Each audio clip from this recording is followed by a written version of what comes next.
Hi, I'm Mark Weber, and this session is on how to use multi-camera setups on a Zoom or Teams training. Well, then the pandemic hit, and everybody was suddenly learning how to do Zoom and Teams, and Teams is great if you're doing a voice over PowerPoint or something along those lines. But being in the HVAC industry, it's great to have a piece of equipment there that we can show how to swap out a draft inducer motor or adjust a gas valve, something like that, where to take voltages on a ductless unit and so on. Anyway, we got into multi-camera, and I'm going to show you the setup that we use. I'm going to show you here in my office, and then we're going to go down to our Vancouver training room and take a look there. So why don't we go ahead and get started. Okay, so one of the things to remember is that we're recording live. If I was recording this to go on to, say, Arevco University, we would be filming it a little bit differently, and I could take multiple takes and piece it all together and make it look great. But this is live television, so let me show you what we got here and how my equipment lays out. So I'm gonna, okay. Example, live television. Camera 2 has turned itself off, so we'll turn that back on again. Let's see. There we go. Okay. So this is my desk. I've got one computer over here that's running my PowerPoint and my videos. I got my Stream Deck here, which I'll talk about later. I'm going to plug it in first. Later in the session. This is the computer in which I'm doing my Zoom training on. And then this is my ATEM Mini, which is the heart of this whole program. So we're going to dive in deeper into this. But let me show you real quickly the 3 cameras and computer that I have for my video input. So this is camera 1, camera 2, camera 3, which is showing you my ATEM Mini from directly up above, and then camera 4 has my PowerPoint on it. Okay, so let's dive into the heart of the matter. It's a Blackmagic ATEM Mini, and it's called a switcher. And what a switcher does is I can have up to 4 video inputs and 1 video output. So I can switch between any one of the 4. It has video capture built in and auto syncing. So if I were to run this program on my laptop, I would have to have 4 video capture cards to capture the video coming in from my cameras. But the Mini has it already built in. It also has a video synchronizer. Now the video synchronizer, back in the day, you would have to have all of your cameras set up and synchronized the same, all at the same frame rate and the same shutter speed in order for it to sync together. But the ATEM Mini will do that automatically. So I can have one camera set at 60 frames a second, another at 30 frames a second, and the third at 24 frames, and my output is still going to be 30 frames a second, which is what I set it for. Then that goes into a switcher, which of course switches from one video input to another and then sends that out. Now on Monday Night Football or on your evening news, they use the same equipment, it's just much larger. Monday Night Football, they can have 50 or 60 cameras, the instant replay machine, the pre-recorded videos, the graphics, all of that, and somebody has to control what goes out to your TV set. And they use a switcher. Now theirs obviously is much larger, and Blackmagic makes the large equipment. This is the smallest one they make. The ATEM Mini starts at $300. There's 3 versions. The Mini Pro is $550, and the ATEM Mini Pro ISO is about $1,000. Now, of course, as you go up in price, you get more features, but the Mini has done well for me. If I had to do it all over again, though, I would have gotten the Mini Pro, and I will talk about that in a bit. Okay, so let's look at the back side of it here. Let me flip it over. And on the back, we have our video inputs. They come in on HDMI inputs from the camera. And so I just run a cable from the camera, the HDMI output on the camera to my inputs. I have two microphone jacks, which I don't use. And the reason I don't use them is video that comes in over an HDMI cable is delayed by 1/4 to 1/3 of a second, but the microphone jacks are live. So what happens is your audio and your video do not sync up. And so looking at somebody who's speaking, the lips and the sound are not going to sync up, and that can be a little disconcerting. We have our power plug here and our HDMI out, and that can go to a separate monitor, and then our USB-C port, and this is a connection that connects the Mini to my computer. Okay, so let's take a look at the Mini here, and I'm going to go to this view right here. So here's my Mini right here, and we're going to take a look at just this side of it here first. And we have our microphone buttons up at the top, microphone 1, microphone 2. We have an on-off button and a volume button. And then above the video switcher buttons, we also have some audio inputs right here. So we have our on-off. So if there's a microphone on the camera or an external mic connected to the camera, you can turn that microphone on or off. You can control its volume. The reset basically is just an off button. It just sets everything back to the way it was. And then AFV, but here again, live training, I said AFC. AFV is audio follows video. So if I have a microphone plugged into camera 1, when camera 1 is live, that microphone is going to be live. If I have a microphone on camera 2, I switch to camera 2. The microphone on camera 2 becomes live.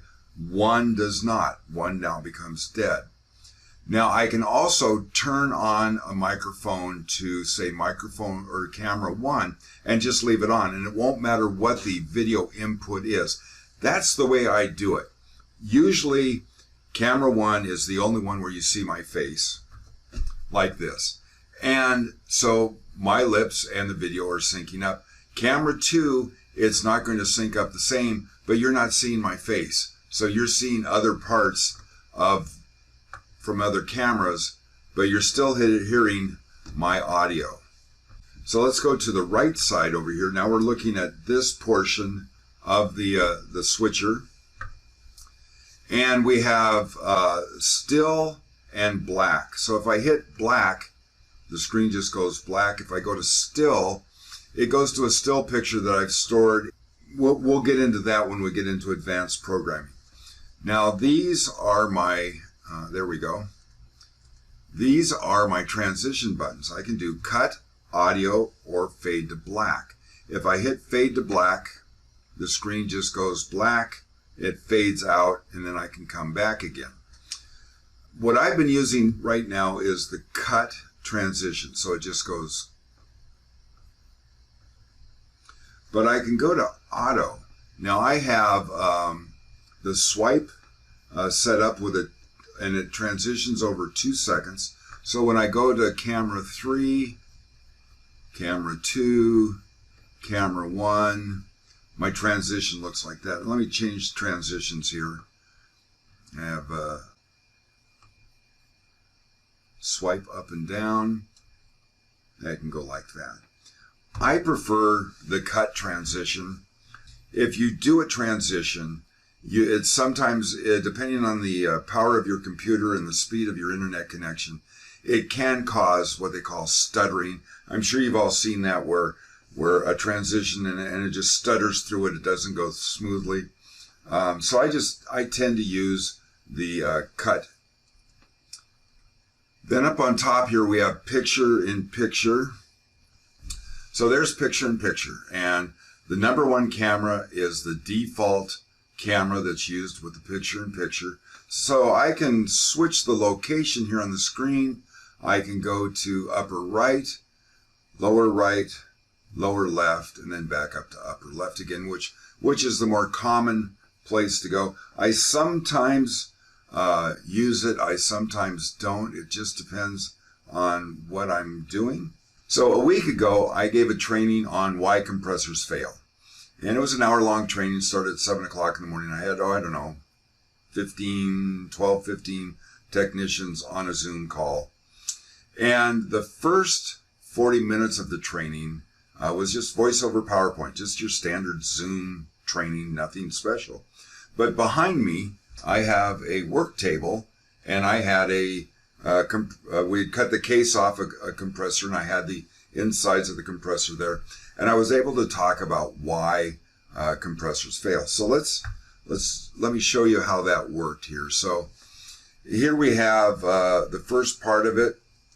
This is part of my PowerPoint. I'm talking about crankcase heaters and foaming of refrigerant in the oil and so on. So one of the reasons why compressors fail.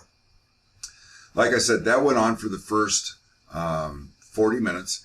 Then here's camera 2, which is a side angle. And now I'm turning around and I'm switching to camera 3, which is a straight down angle on the compressor. So I was able to show them how a compressor is put together, where the bearings are, how the oil pump at the bottom of the compressor pumps oil up through the shaft to lubricate the bearings. I even try and get it on correctly. There we go. I can show how the oscillation of the lower scroll and how that works. So I was able to show them how and why compressors fail with an actual compressor. Now we're back to camera number 2 again, and so I was just using whatever camera was giving me the best angle to show what I wanted to show. Okay, so that was how I use cameras in my home office for that training. I want to show you a quick video of how my home office is set up, and let's take a look at that now. So I've got my hobbies up here as well. My home office is in the top floor of my house. It's a converted bedroom. Here we have camera number 1, and it's pointing directly toward where I am sitting now. I use a shotgun microphone, and I'll show you, gives you that view right there. And then here is the shotgun microphone that I'm using right now, and it's pointed directly toward where I sit. And here's my desk with my 2 computers. My ATEM Mini is set on the side table. Then here's my work table behind. I've got my compressor back here. The camera I'm shooting this with, this is the angle that I would get from camera number 2, and that's the camera I'm using right now. It sits on this tripod, and here's the HDMI cable that plugs into the camera. Now camera 3 is out at the end of this boom arm. It's called a C-stand, and that's what gives you this angle here. Now C-stands are great devices. They're about $80 on Amazon. I can cantilever this camera out directly over my workspace, and it's got a lot of adjustments. I can adjust it straight up. It goes almost 12 feet straight up. I can cantilever it out. It's got a sturdy base, lots of adjustments in here, and see I can cantilever it out to counteract the weight of the camera. I use the sandbag right here. Okay, so let me show you how I have all this wired up. So let's go to my PowerPoint here, and the cabling is really pretty simple, but I just want to make it clear as to how this works. So let me go to that. So here's my Zoom computer, my PowerPoint and video computer, and my ATEM switcher. Camera 1, cameras 2 and 3, and the internet is connected directly from my Zoom computer, and I hardwire it in. And my router and all of my internet equipment is up here in my office, and I use a hardwire. I don't trust going over Wi-Fi in a case like this, so I'm hardwired in. The Mini is connected to the USB on my computer, and a C connection on the switcher. Camera 1 is cabled into input 1, 2 and 3 into 2 and 3, and then the HDMI out on my PowerPoint computer goes into input 4 on the switcher. Now I use a microphone off of camera 1, And then I have a second monitor. It's a 10-inch monitor that I have mounted. Let me turn around here. Right here on the shelf behind me above the work table. And that allows me to see what's going on the Zoom call. So if a technician has a question and they're waving their hands or whatever, trying to get my attention, they forget to unmute their microphone, whatever, I can see what's going out on Zoom. I don't have to guess. Sometimes, especially one of my cameras will just shut itself off, and I can be sitting here talking and there's just nothing coming out. My camera one has 2 audio inputs, so I do cable in a second microphone back on the work table behind me.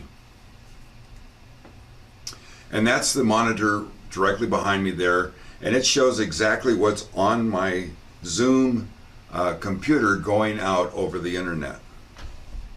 So let's go down to Vancouver and I'll show you what we do down there. You got that lens open? It doesn't look like that lens is open. Hey, welcome to our training room. Come on in.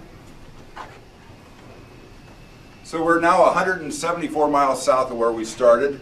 This is our Vancouver Training Center. We've got ductless equipment all set up and running. Come on back this way.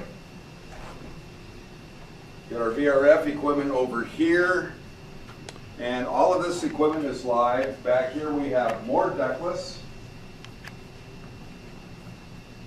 Even more, we've got some of our hybrid units over here. And then a furnace over here. So we're set up today to do a training. Kevin's doing the training. And then we've got the big screen TV. So let me talk a little bit about how we set this up. Come on over with me.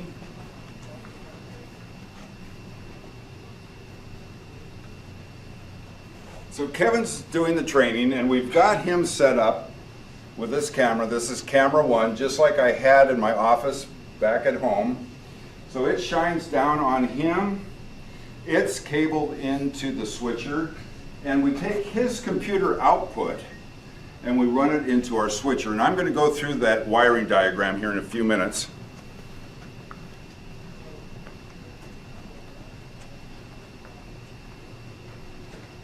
And then I control things from back here. Now, why don't you show them the screen up there? And I'm going to switch from camera to camera. So Kevin's on camera one, and I'm going to do picture in picture. So there, he's up in the corner. There's our camera number 2, camera number 3, and then this is the input from his computer. So he's got a PowerPoint that he can run as he's giving his training,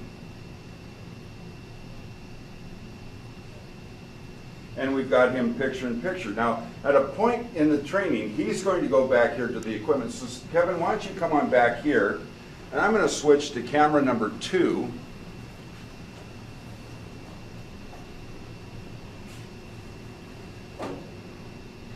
And Kevin can do hands-on training at the equipment.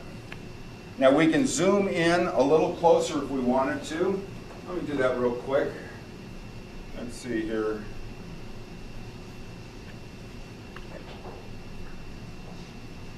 And then on the top of the equipment we have more that Kevin wants to show.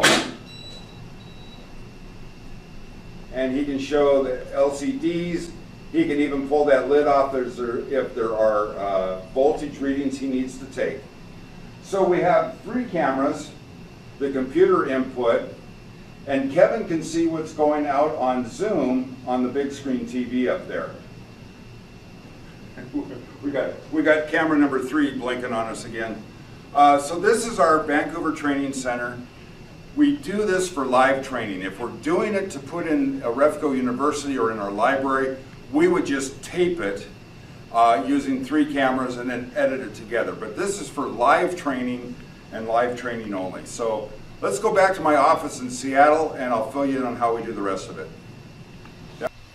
Okay, so that was Kevin and how we do it down in Vancouver. Now again, remember this is live training and sometimes things don't always go as you planned. And I want to show you a quick video of what happened to Greg over in our Spokane Training Center. And this was back when we were using iPhones for our cameras and they were handheld. We still do some handheld work as necessary in training, but let me show you what happened with Greg.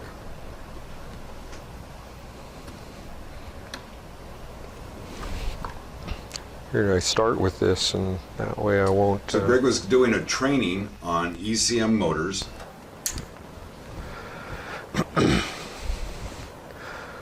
Okay, so my green light is on, which tells me I got 24 volts to it, so I'm going to go ahead and flip this on. So this is simulating a good furnace board. Usually takes a few seconds.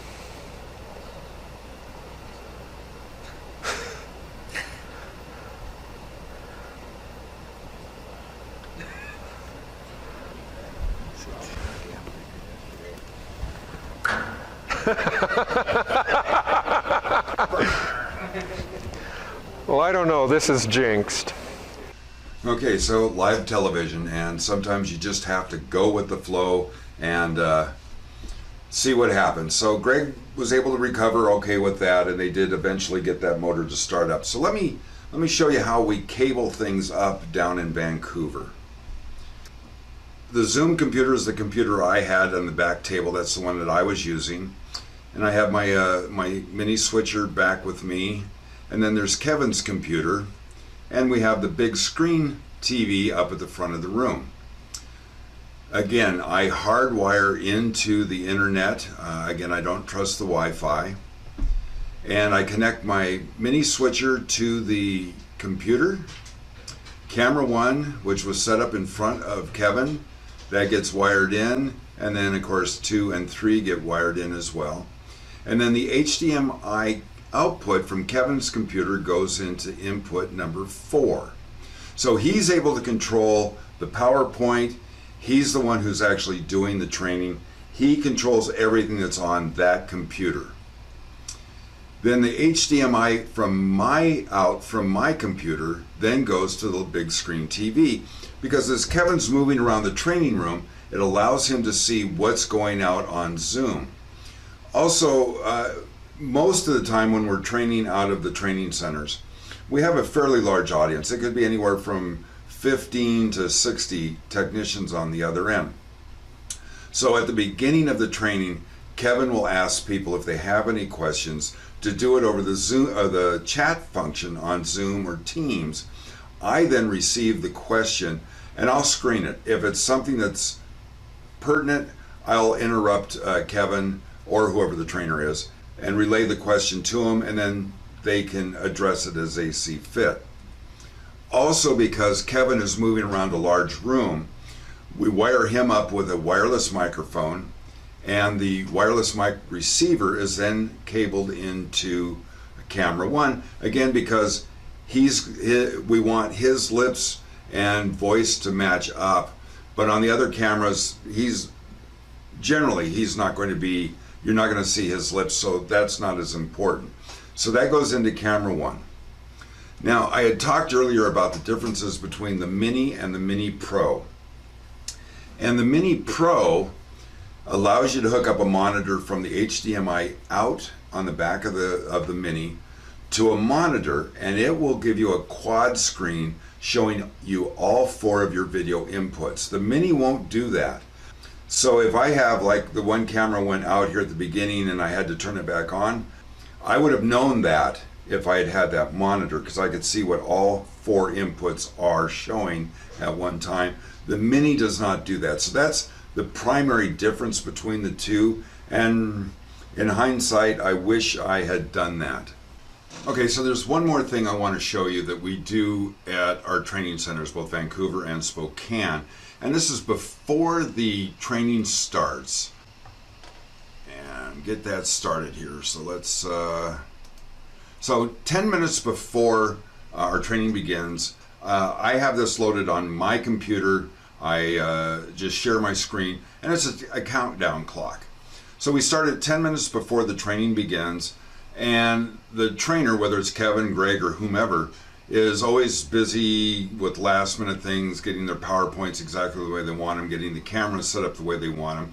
And while this is going on, I'm letting people in from the waiting room into the class. So it's a benefit to the trainer who can see it on the large screen TV and to our participants, because they know how long they have to get a cup of coffee, get a donut, use the bathroom, whatever they need to do before the training begins. But then we start our training on time. So when we get down to 0, if the trainer's sitting behind his computer, we start. So everything I've shown you up to this point, you can do with the Mini right out of the box. No extras are needed. You can switch cameras. We can do the fades, we can control our microphones, we can do all of that with it right out of the box. But what if you want to add some graphics, such as a lower third, where you want to use it to introduce people? That requires a little more advanced programming, in which case we are going to use the software. So I'm going to show you how to download the software, and we're going to get that. Let me from current slide, there we go. Okay, so I'm going to show you how to download the software, where you find it. Here we go. And so you want to go to blackmagicdesign.com. There are other sites that will download this software, but they give you a bunch of other junk you don't want. So once you get to Blackmagic, you want to go up to support, and it will show you their line of equipment. Go to ATM line live production switchers, and it will show you your software. Now you might have to scroll down for the latest download, and you have Mac and Windows. Simply click on whatever is appropriate. Fill out your registration details, product and serial number, and so on, and then register and download. Or if you just want the download, you can just download the software. So once that's on your computer, now you can go back to, and I'm gonna share my screen now, and so I'm gonna be going back and forth between sharing my screen and not. This would be more like a voiceover type PowerPoint, but I want to show you exactly how we do this. So I'm going to go up here, share my screen. Okay, so here is my software. Yeah, it's got to find the switcher, then it finds it, and this pops up. Now, over your connection. And this is going to give you your ATM connection, and we'll get into how to connect up and control it through this a little bit later. But our ATM Mini, and we want to go to ATM Mini Setup. It'll show you this screen. Over here gives you that. And then here, again, we have an IP address that we can assign, gateway, and so on. Our switching panel settings. Now, you can do a preview with the ATM Mini, but it gets confusing when you're trying to switch from camera and what are you looking at, what are you not looking at. And that's where your monitor will, you can hook up a monitor. It only gives you the single screen, but you can preview, so you can switch on a camera. It will show you a preview of what's on that camera, and then you can actually switch to it. I just do the cut bus, picture in picture. Now that's important. If you're doing a picture in picture, such as, oh, we're not going to see it on this. Okay. If you're doing picture in picture, do you want it to stay on the picture in picture all the time, or do you want it to drop when you go to another transition? I stay on with transition, and chroma key drop with bus. We don't worry about that. So, Okay, we're going to save that. Now let's explore our software here a little bit. I'm going to move this over here out of the way. So up here we have file, macros, output. Output is just, I just leave it on program. You can do preview, which is what we just talked about. And then you have your help screen, you have your about, and so on. Okay, we're going to disregard that for the moment. We're going to come back to macros. So what we're seeing here is what we're seeing in the, let's see here, we're going to turn that off.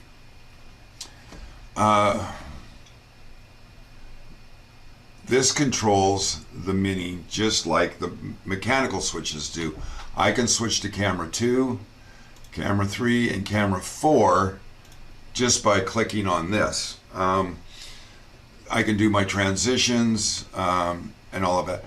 Don't worry about all of this stuff because you're just doing this with the Mini anyway. But what we want is over here on the right. And this is where we can load things like the lower third that I just showed you, or what we call a bug.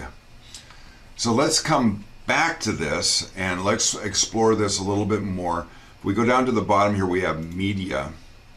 And here's a place where I can store up to 20 graphics, pictures of any type.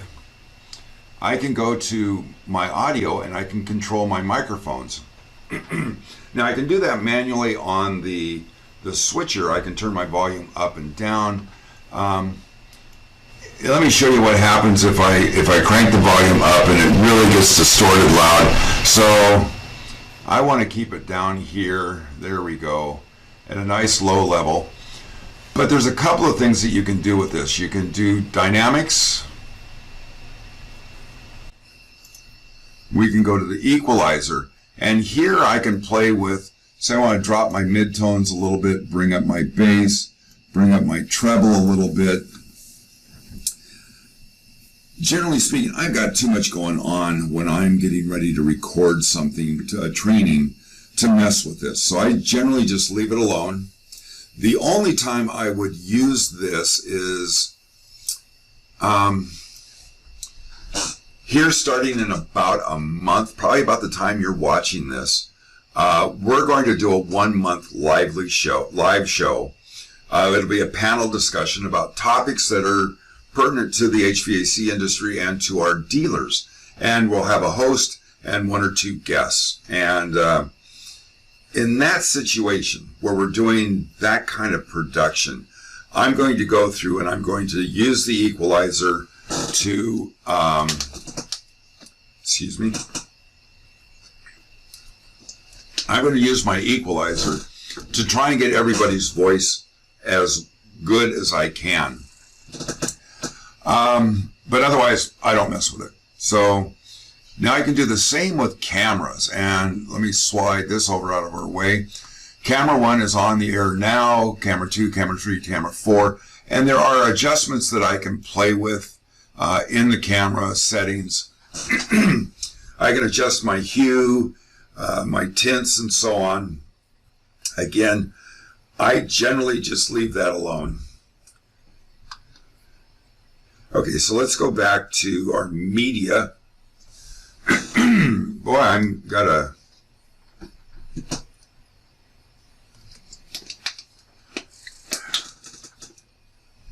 Okay, back here I can load pictures into my media. I can go over here and I can search for them. I've got a browser right here.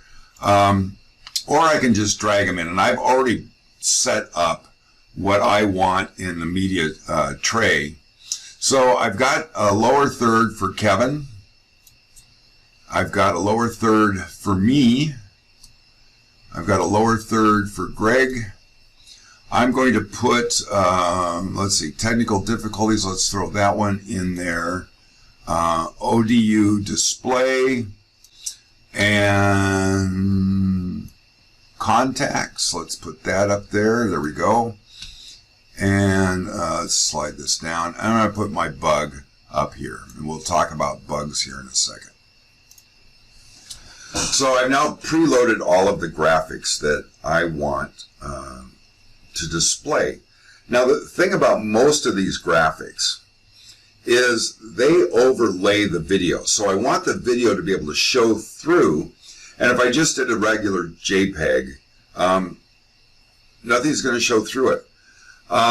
So let me give you a quick demonstration of how we do this.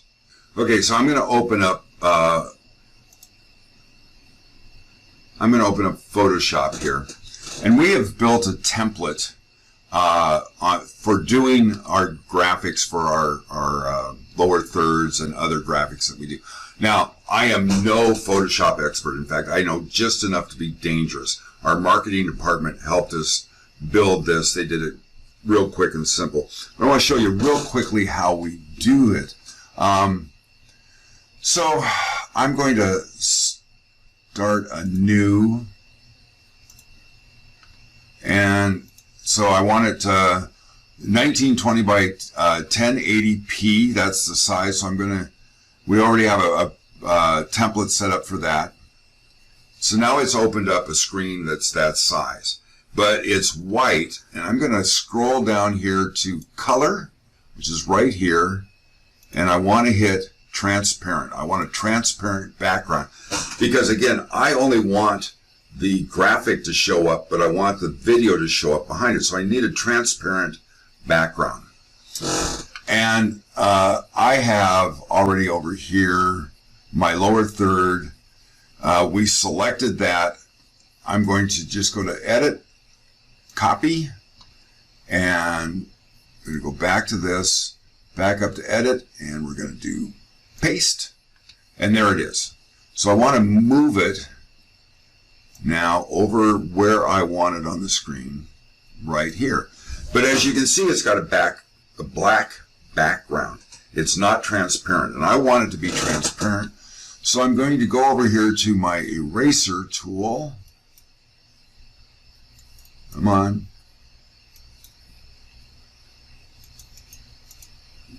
Oh, come on. There. So I've now erased the background and just left these things here. I'm going to go to my text box, and I want to set a text, and up at the top I can set whether it's centered, left justified, right justified, or so on. And well, let's do this. We're going to do Howard Weiss Esco. Okay, let me move him down just, oops. Let's move him down.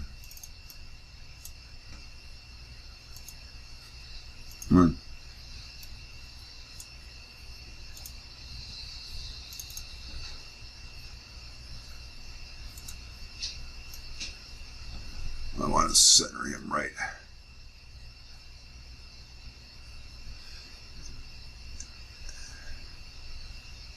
There we go.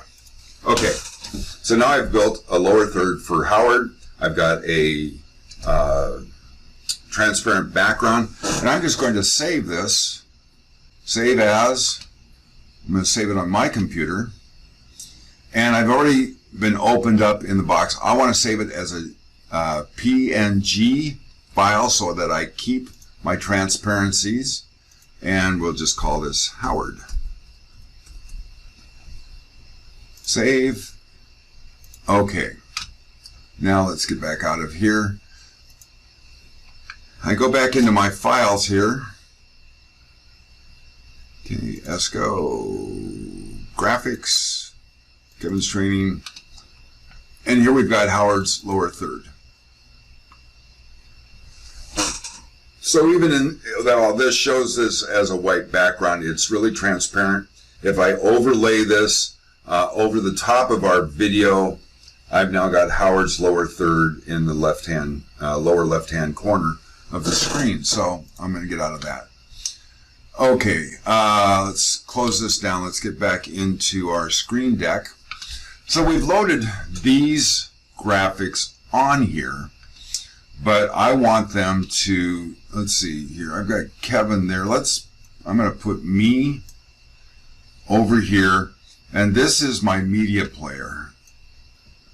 Cover this up now. So this is my media player here. When I go back to switch, let me back up, and we're going to do this a little differently. I'm going to put the bug over here first. I'm going to show you what a bug is. We're going to go back to switcher, and on the right hand side here, we talk about palettes. We have a color generator. We have an upstream key. We have borders. We can adjust our how our transitions work, whether they go left, right, up, down, off to the corner, and so on.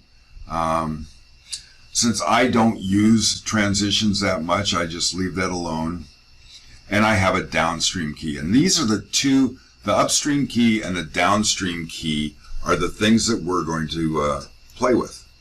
Let me go back to media here. I did not want this. I've got to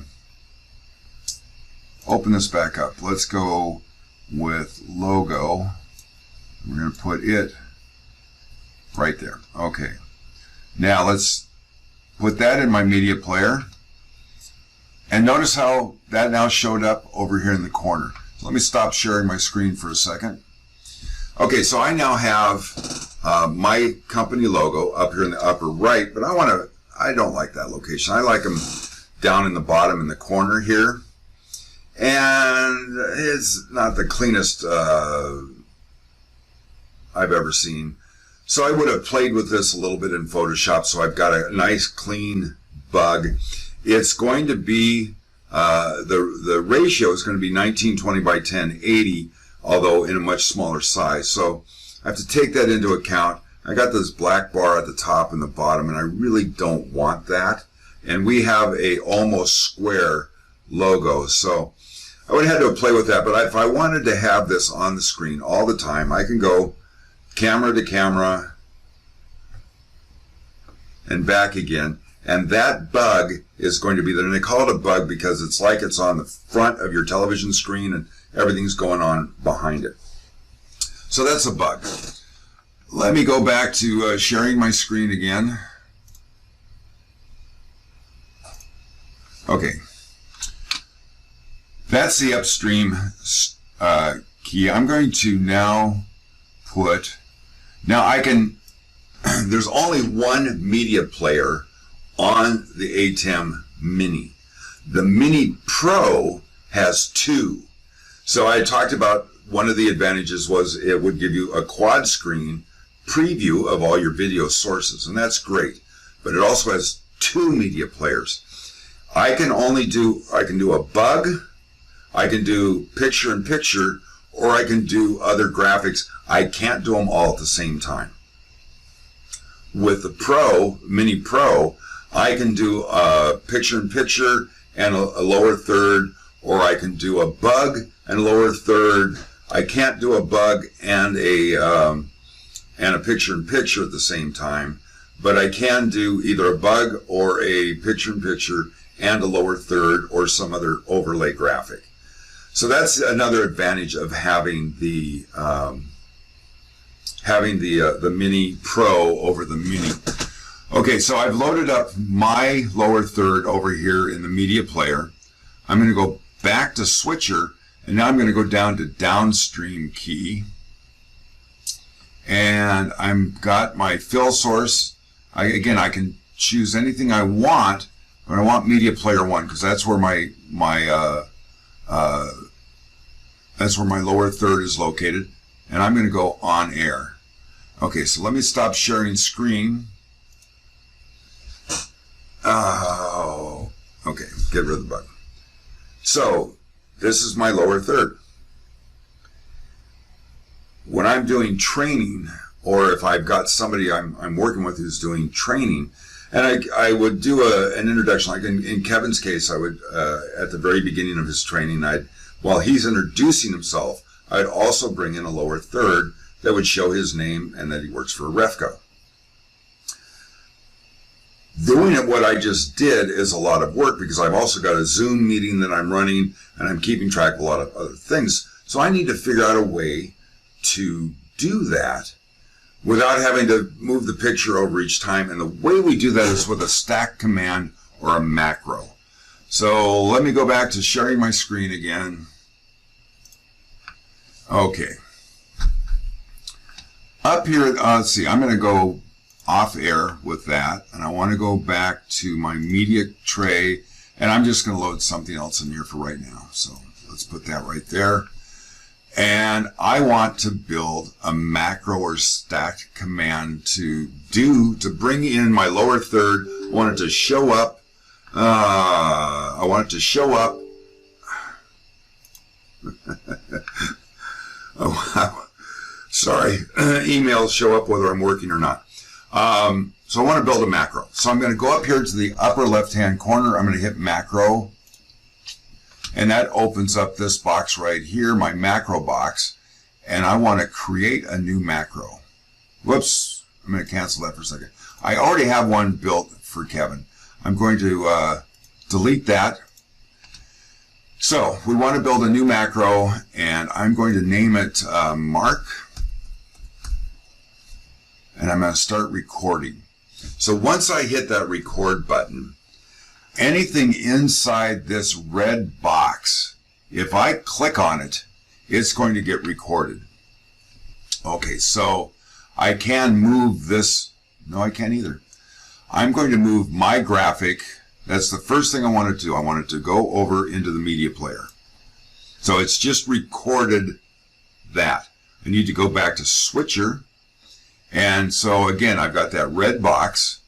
And down here, I want to make sure I'm on my downstream key. I'm going to click on Media Player 1. And now I want it to fade in.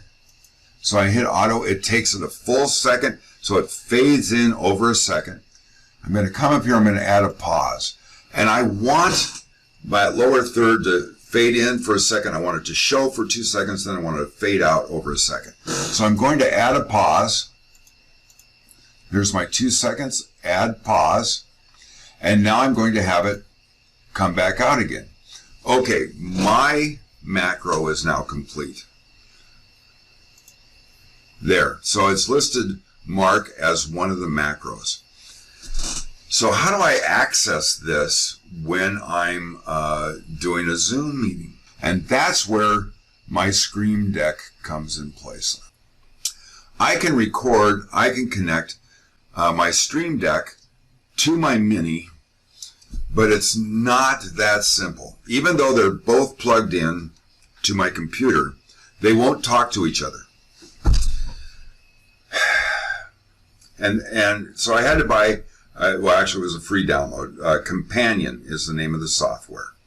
And Companion works with the Stream Deck and allows it to talk to the Mini. But the Mini's control does not come through this USB-C cable. It actually comes through the internet or my LAN, my local area network.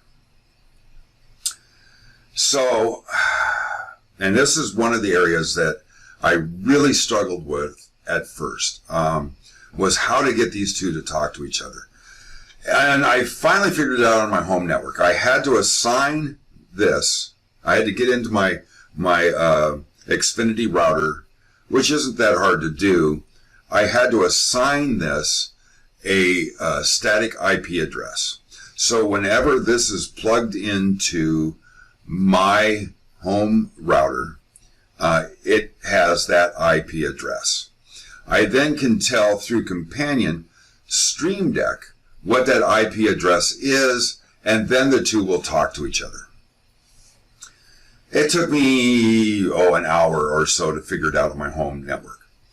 But in Spokane and Vancouver, our company, we have about 18 warehouses and stores, training centers, and our corporate office. Once I'm plugged in, Vancouver and Spokane, and of course my home, all recognize the Mini. And so that was the biggest issue I had along those lines, was getting my Stream Deck and my my Mini to talk to each other. But once I did, Now it works, it's really slick. It does work great. Okay, so here is a screenshot of the Stream Deck. And I've gone through and I've assigned each of these buttons a macro. So I had one that you saw me build for Mark, but I also have Kevin, Greg, outdoor unit, technical difficulties. And those are the 5 that I'm using in this training. So let's get back out of that. So now the buttons on my Stream Deck are set up so that they will automatically load up my macros. So I'm going to stop sharing. Okay. So I can go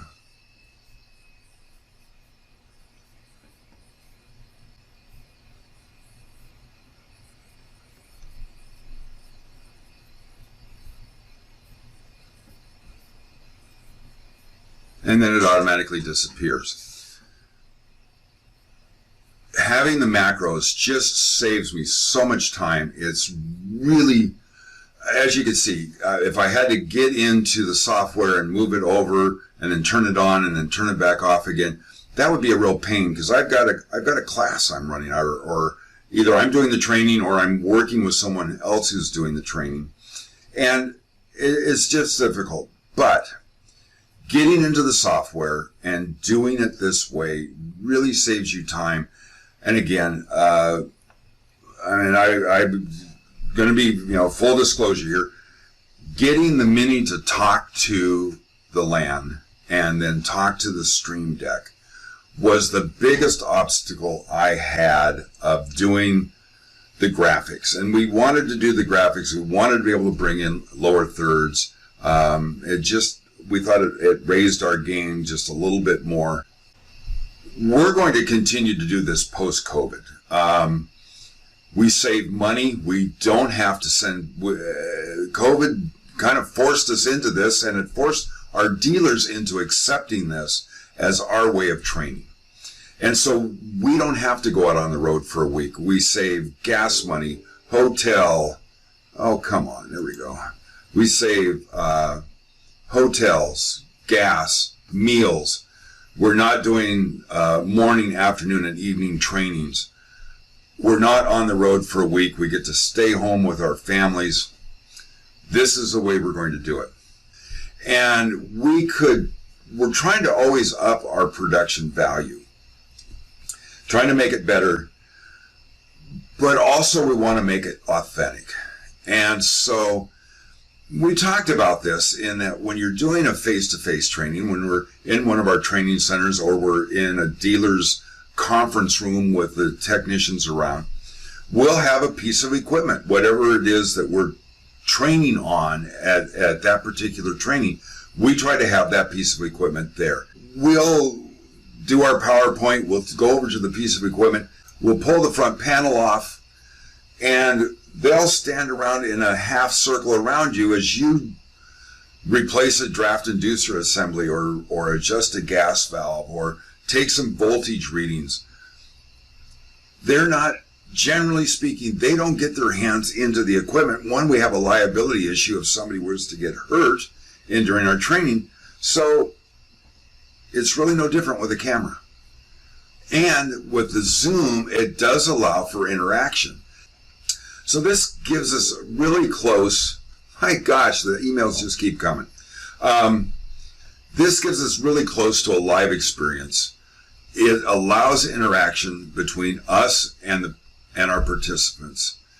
So we love doing this. We're continually working to up our production value to a point. We don't want to get where we're slick, but we do want to be able to be good. And so we've been doing this now for 4, maybe 5 months now.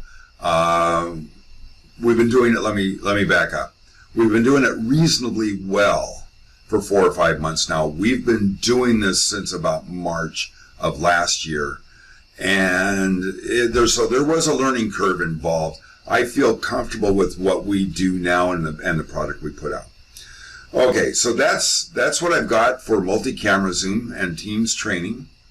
My name is Mark Weber. If you have questions that you want to explore this area further, This is my contact information right here. Whoops. This is my contact information right here. I also do private consulting. So thank you for sharing your time with me, and you all have a great afternoon.